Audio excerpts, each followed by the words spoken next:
In the wake of Tupac and Biggie's untimely departure, the world mourned the loss of hard-hitting, raw gangsta rap. Little did we know, a force of nature was about to emerge in the late 90s, introducing us to the one and only DMX.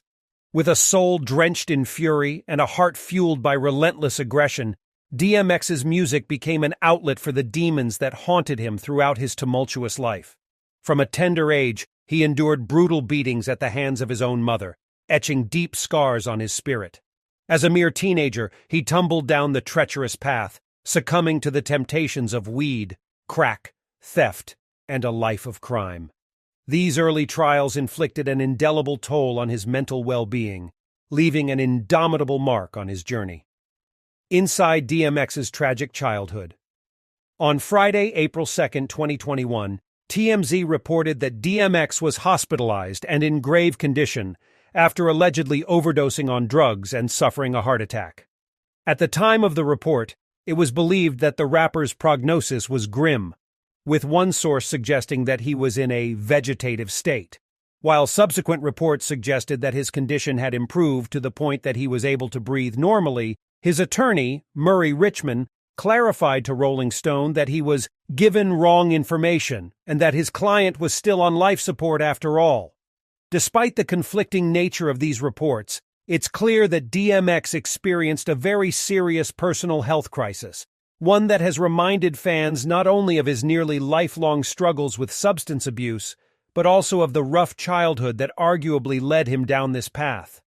Let's take a look at what happened during DMX's tragic childhood, starting with his formative years living with an abusive mother and a father who didn't want anything to do with him. DMX was physically abused by his mother. DMX was born Earl Simmons in Mount Vernon, New York, on December 18, 1970, to parents Joe Barker and Arnett Simmons, as noted by the Houston Press.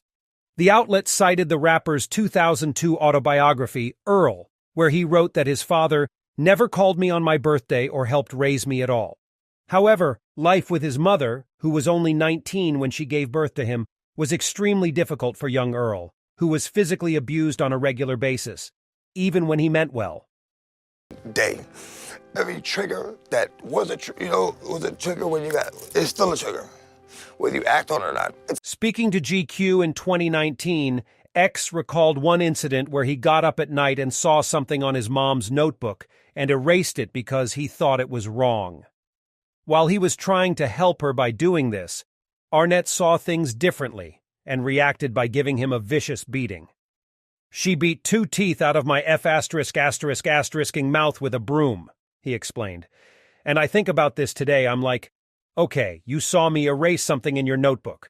What did you think I was trying to do? What could you have possibly thought I was trying to do? Despite the abuse he endured, DMX told GQ that he had forgiven his mother for treating him the way she did. While he admitted that it was hard for him to move on from what happened to him as a child, he stressed that people can only forgive themselves once they've learned to forgive those who had previously wronged them.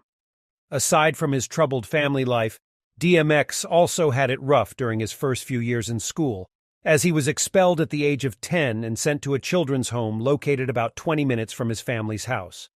As noted in the book Hip-Hop Redemption, Finding God in the Rhythm and Rhyme, Arnett Simmons was told by the judge that she was incapable of keeping her son Earl out of trouble, which resulted in him getting sent to the Julia Dykeman Andrus Children's Home for what was supposed to be an 18-month stay. The book also noted that X was ultimately kicked out of Andrus for an incident where he and his roommate started a fire and later had a fight with that same roommate.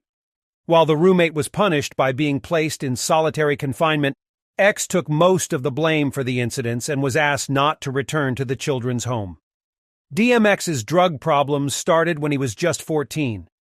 DMX's issues with hard drugs date back to the mid-1980s, when he was just getting started in the hip-hop scene. As quoted by Complex, X told fellow rapper Talib Kweli on his People's Party podcast that he was only 14 when his mentor gave him a blunt that he didn't realize was laced with crack cocaine. He said that he felt very uncomfortable afterward. He would only find out later on that he was fooled into smoking something much stronger than marijuana. X went on to reveal that the man who had given him the crack-laced blunt was, at 30 years old, more than twice his age at the time, and that he felt betrayed by someone he idolized. He was both acting and recording music for the soundtrack. I mean, we had a studio bus on the set, you know, and sometimes like I'd rap at maybe 2 o'clock. Although DMX was greatly affected by the incident, he credited it as the driving force that helped him push forward in his musical career. He also provided further insight into the substance abuse that continued plaguing him into his adult years, referring to drugs as the symptom of a bigger problem, the emotional stress caused by his traumatic childhood, and how he was blocking out a lot of those bad memories. You never know when the things you stored away are going to come out and just fall all over the place, he added.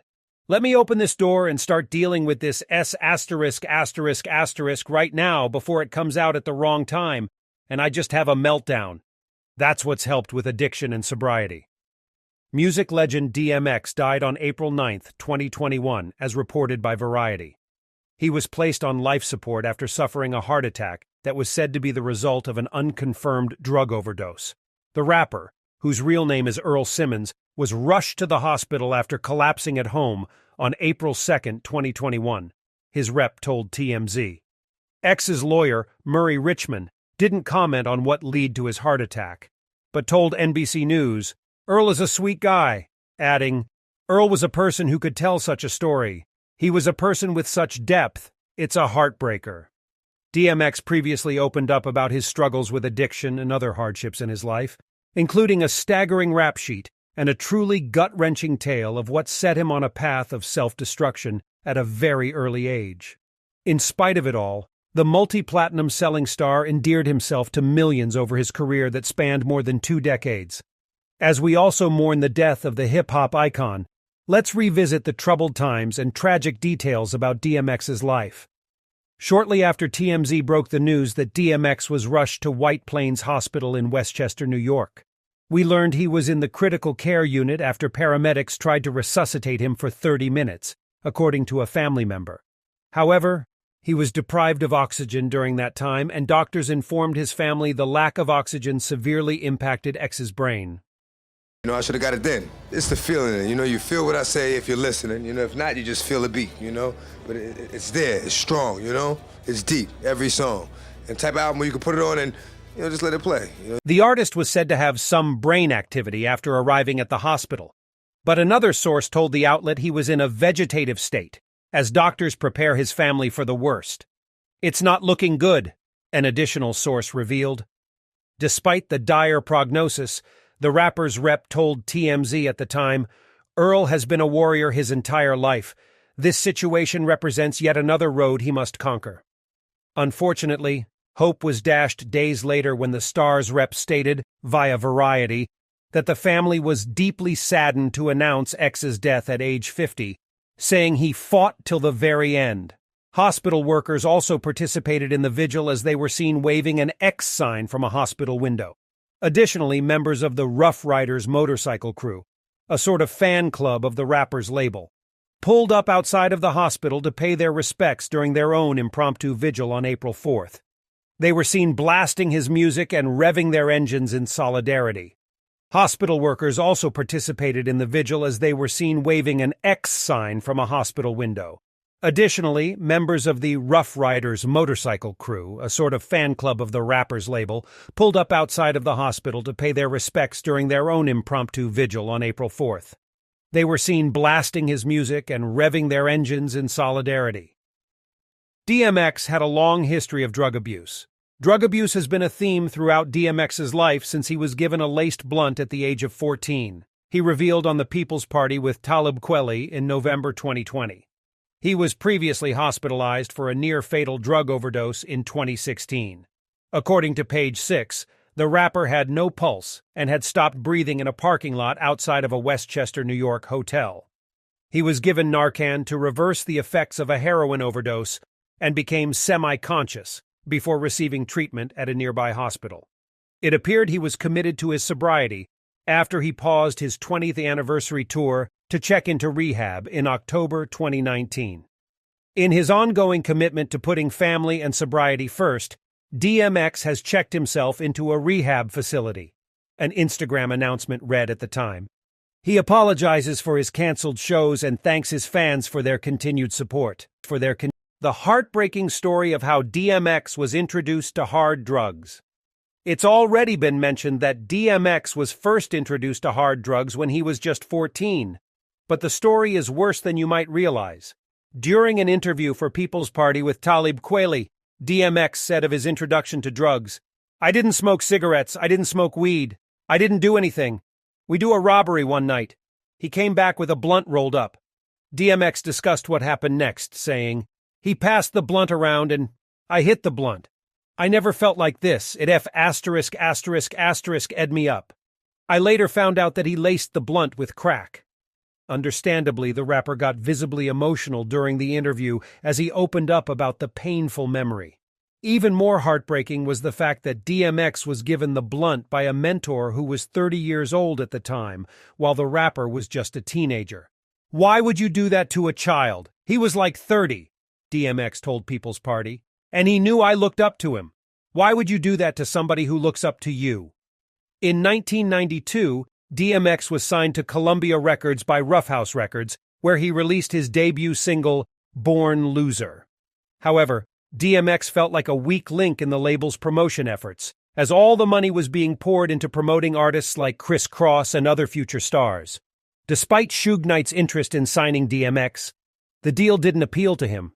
Puff Daddy initially turned him down due to his rough voice, but later changed his mind, though it was too late by then.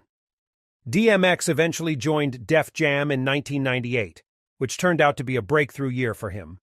He released the single Get At Me Dog, followed by his debut album It's Dark and Hell Is Hot, in May 1998. The album debuted at #1 on the Billboard chart.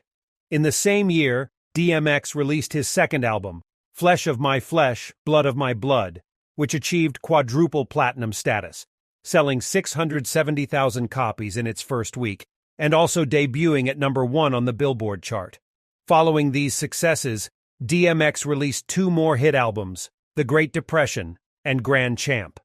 The album Grand Champ is connected to the death of DMX's grandmother, who was one of the few people who truly cared and loved him.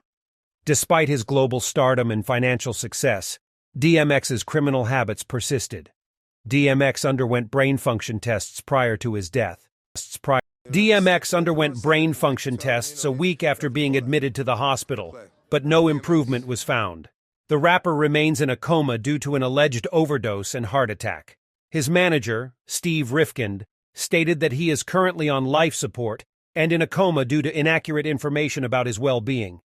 Tomorrow he will undergo further tests on his brain function, and his family will determine his best course of care. DMX was prematurely reported dead on April 9th. XXL confirmed the tragic news that DMX had passed away at the age of 50 that morning. Prior to his death, however, multiple media outlets falsely reported that DMX had died. Daily Star reported that RIP DMX began trending on Twitter after the rapper's friend, comedian Luanel, mistakenly posted on her Instagram stories, "It is over. My friend is gone. Soar with the birds. Join the best that ever did it. RIP. DMX." Per the publication, Luanel later apologized for the post, which appeared to declare DMX's death early, and she posted, "When your spirit leaves and your organs fail you, the body becomes just a shell. One becomes wrapped in the Lord's arms. That what I call gone. I'm sorry to all. #DMX. DMX's manager, Steve Rifkind, denied the premature reports of the rapper's death. Sadly, on April 9th, DMX's death was confirmed, and his team said in a statement, "He loved his family with all of his heart, and we cherish the times we spent with him."